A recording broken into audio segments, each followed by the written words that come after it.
കൊല്ലം നിലമേലിൽ ഗവർണർക്കെതിരെ അതിക്രമം നടത്തിയ SFI പ്രവർത്തകർക്കെതിരെ കേസെടുത്തു. ജാമ്യമില്ലാ വകുപ്പ് പ്രകാരമാണ് കേസ്. എഫ്ഐആറിന്റെ പകർപ്പ് പരിശോധിച്ച ശേഷമാണ് 1 മണിക്കൂർ നീണ്ട പ്രതിഷേധം ഗവർണർ അവസാനിപ്പിച്ചത്. സംഭവത്തിൽ കേന്ദ്ര ആഭ്യന്തര മന്ത്രാലയത്തിന് റിപ്പോർട്ട് നൽകുമെന്നും ഗവർണർ വ്യക്തമാക്കി. അതേസമയം മുഖ്യമന്ത്രിക്കെതിരെ രൂക്ഷ വിമർശനമാണ് ഗവർണർ നടത്തിയത്. പ്രതിഷേധക്കാരെ സംരക്ഷിക്കുന്നതിന് മുഖ്യമന്ത്രിയാണ്, ഭരണപരാജയം മറച്ചുവെക്കാനാണ് ഇത്തരം നീക്കങ്ങൾ നടത്തുന്നത്. ദൂരെ നിന്ന് കരിങ്കൊടി കാണിക്കുന്നതിലല്ല പ്രശ്നമെന്നും കാറിൽ ഇടിക്കാൻ പ്രവർത്തകർ ശ്രമിച്ചെന്നും ഗവർണർ വ്യക്തമാക്കി. My only question is, if Chief Minister was passing by this road, will police stand with persons holding black flag and allow them to hit the car? I'm not blaming the police. Why I'm not blaming the police?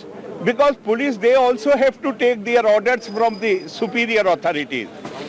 And it is the Chief Minister of the state who is promoting lawlessness in the state. It is he who is giving directions to the police to give protection to these lawbreakers, and they are only daily wagers of the party. They are daily wagers of the Chief Minister. So it is Chief Minister who is responsible. വിശദാംശങ്ങളുമായി മിഥുൻ മുരളിയൊപ്പം ശാലിനി എന്നിവർ ചേരുകയാണ്. ആദ്യം ശാലിനിലേക്ക്. ശാലിനി, അതിരൂക്ഷമായ ഭാഷയിലാണ് മുഖ്യമന്ത്രി Pinarayi വിജയനെതിരെ governor doctor Arif Muhammad Khan വിമർശനം ഉന്നയിച്ചത്. തനിക്കെതിരെയുള്ള അതിക്രമത്തിന് പിന്നിൽ മുഖ്യമന്ത്രിയാണ് എന്നാണ് അദ്ദേഹം വ്യക്തമാക്കിയത്. ഇതുമായി ബന്ധപ്പെട്ട് മറ്റെന്തൊക്കെ കാര്യങ്ങളാണ് അദ്ദേഹം വിശദമാക്കിയത്? സുരേഷ്, അതിരൂക്ഷമായ ഭാഷയിലാണ് ഗവർണർ ആരിഫ് മുഹമ്മദ് ഖാൻ മുഖ്യമന്ത്രിയെ വിമർശിച്ചിട്ടുള്ളത്. തുടർച്ചയായി സംസ്ഥാനത്ത് ഗവർണർക്ക് ഭരണത്തലവന് സുരക്ഷ ഒരുക്കുന്നതിൽ ആഭ്യന്തര വകുപ്പും പോലീസും പ്രതിഷേധിച്ചുകൊണ്ടാണ് തിരുവനന്തപുരത്ത് നിന്നും തിരുവനന്തപുരത്തേക്ക് പരിപാടിക്ക് അദ്ദേഹം നട് റോഡിൽ നിലമേലിൽ കുത്തിയിരിക്കുന്ന രീതിയിലേക്ക് പ്രതിഷേധത്തിലേക്ക് കാര്യങ്ങൾ.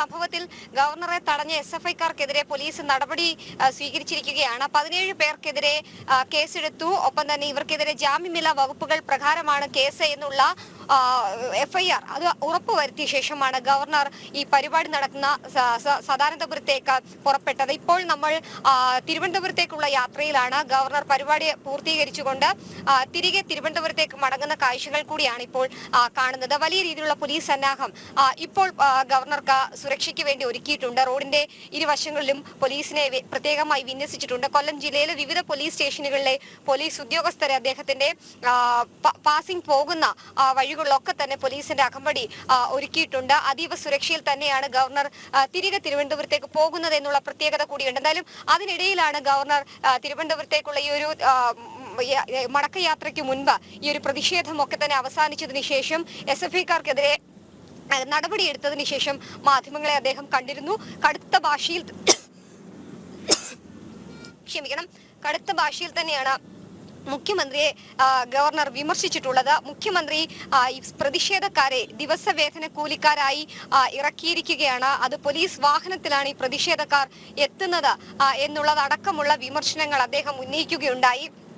ഒപ്പം തന്നെ തന്റെ കാർ ആക്രമിക്കാൻ ശ്രമിച്ചിട്ടുണ്ട്. ഇതടക്കമുള്ള കാര്യങ്ങളിൽ വിശദാംശങ്ങൾ കേന്ദ്ര ആഭ്യന്തര മന്ത്രാലയത്തെ താൻ അറിയിക്കും. നമ്മൾ മുൻപും കണ്ടതാണ്. സമാനമായി തന്നെ ഇത്തരത്തിൽ പ്രതിഷേധങ്ങൾ നടന്നപ്പോൾ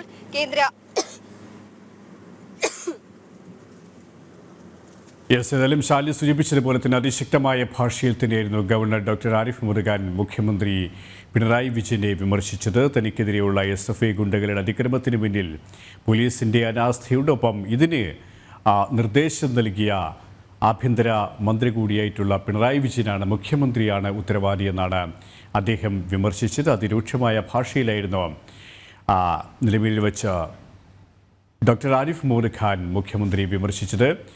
ഒപ്പം SFI പ്രവർത്തകർക്കെതിരെ പോലീസ് ജാമ്യമില്ലാ വകുപ്പ് പ്രകാരം കേസെടുക്കാൻ തയ്യാറായിട്ടുണ്ട്. ഗവർണർ നിലപാട് കടുപ്പിച്ചതോടെയാണ് പോലീസ് ഇത്തരത്തിലുള്ള നിലപാട് സ്വീകരിച്ചത് എന്നത് ശ്രദ്ധേയമാണ്. 17 പേർക്കെതിരെയാണ്, 17 SFI പ്രവർത്തകർക്കെതിരെയാണ് പോലീസ് കേസെടുത്തത്. എന്നാൽ 50ഓളം വരുന്ന SFI പ്രവർത്തകരാണ് ഈ ഒരു അതിക്രമത്തിന് നേതൃത്വം നൽകിയത് എന്നതും ശ്രദ്ധേയമാണ്.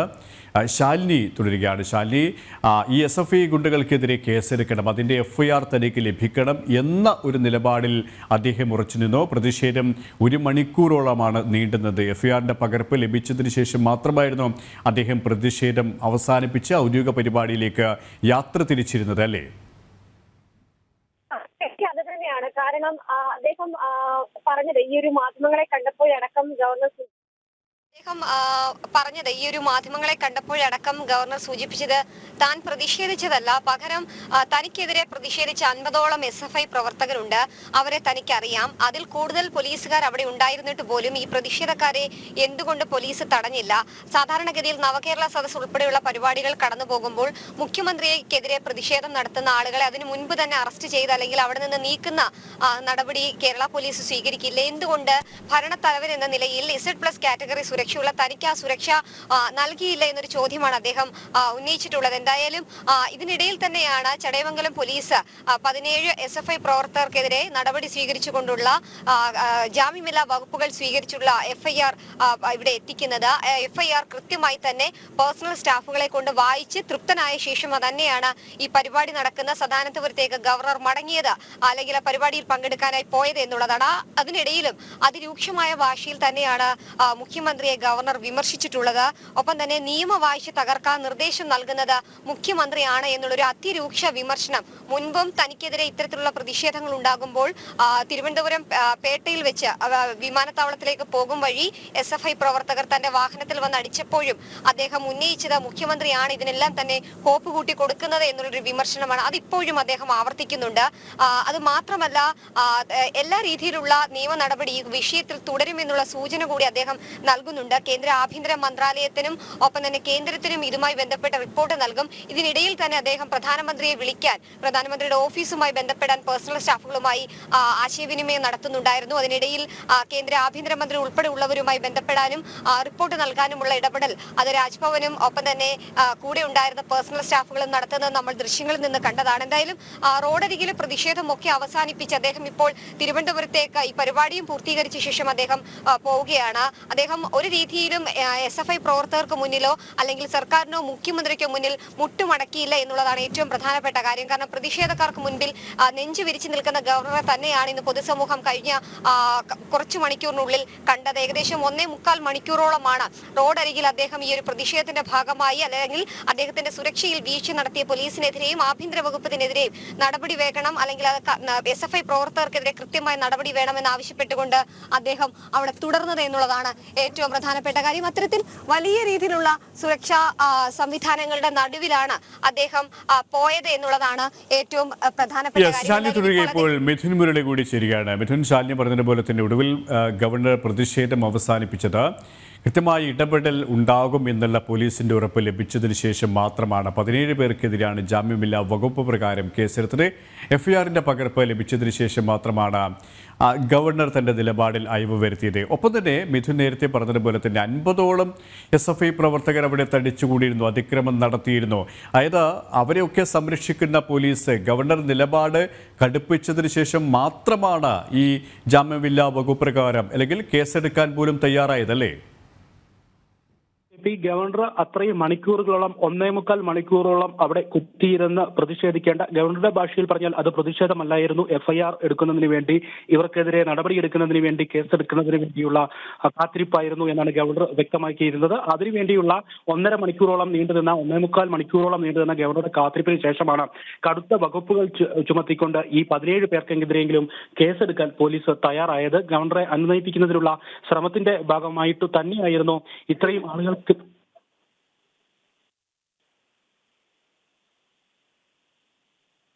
17 പേർക്കെതിരെയാണ് കേസെടുത്തിരിക്കുന്നത്. 12 കണ്ടാൽ അറിയുന്നവർക്കും മറ്റ് 12 പേർക്കെതിരെ നേരിട്ട് കേസെടുത്തു. അവരുടെ പേര് സഹിതമാണ് FIRൽ പരാമർശമുള്ളത്. മറ്റ് 5 പേരെ കണ്ടാൽ അറിയാവുന്നവർ എന്ന രീതിയിലാണ് രേഖപ്പെടുത്തിയത്. എന്നാൽ 50-ലധികം SFI പ്രവർത്തകർ അവിടെ ഉണ്ടായിരുന്നു എന്നാണ് മനസ്സിലാക്കാൻ സാധിക്കുന്നത്. അവർക്കെതിരെ നടപടി സ്വീകരിച്ചിട്ടില്ല എന്നതും ശ്രദ്ധേയമാണ്. മിഥുൻ, കേൾക്കാമോ?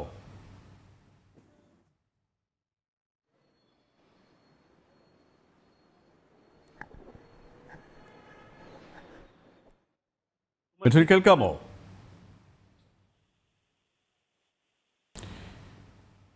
പ്രതിഷേധക്കാർക്ക് മുഖ്യമന്ത്രിയുടെ ഒത്താശ എന്നാണ് ഗവർണർ ഡോക്ടർ ആരിഫ് മുഹമ്മദ് ഖാൻ വ്യക്തമാക്കിയത്. 17 പേർക്കെതിരെ ജാമ്യമില്ലാ വകുപ്പ് പ്രകാരമാണ് കേസെടുത്തിരിക്കുന്നത്. ഇതിനുശേഷമാണ് ഗവർണർ അവിടെ നിന്നും ഔദ്യോഗിക പരിപാടിക്കായി യാത്ര തിരിച്ചത്. പരിപാടി പൂർത്തിയാക്കി ഗവർണർ ഇപ്പോൾ തിരുവനന്തപുരത്തേക്ക് മടങ്ങിയിരിക്കുകയാണ്. ശാലിനിയും മിഥുൻ മുരളിയുമാണ് വിശദാംശങ്ങൾ നൽകിയത്.